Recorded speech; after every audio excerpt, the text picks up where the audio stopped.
Salut à toi et bienvenue sur HTA, ton anglais, la chaîne pour que toi, lycéen, étudiant ou jeune diplômé, tu puisses rattraper le temps perdu en anglais. Je te retrouve aujourd'hui pour l'analyse d'un nouveau passage de film.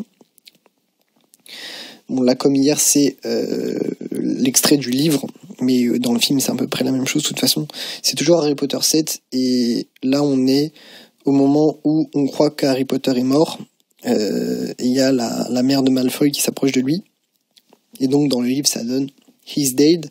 Narcissa Malfoy called to the Watchers.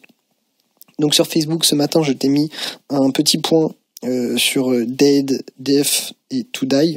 Si tu l'as pas vu, va le voir, ça peut être utile.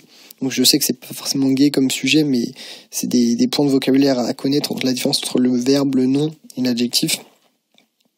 Et là dans cette vidéo on va voir les différents sens de call. Je vais te donner différents sens de ce verbe-là et deux expressions avec lui, avec le mot call.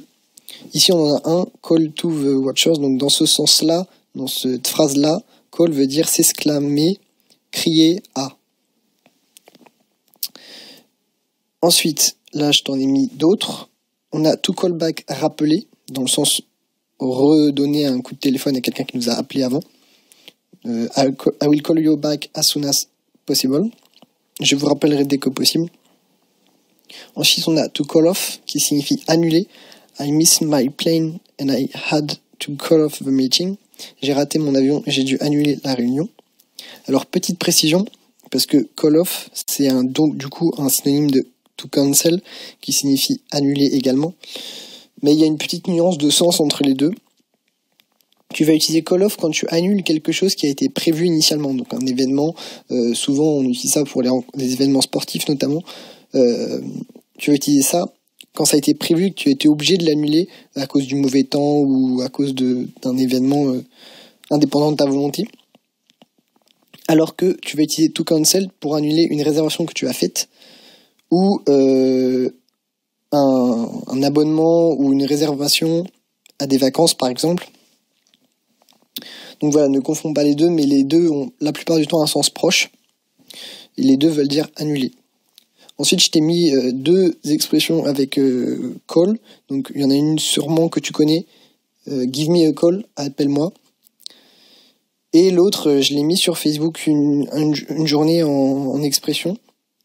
Si tu me suis sur Facebook, tu sais que je mets un hack, une expression idiomatique et une citation que je reprends le lendemain sur YouTube maintenant.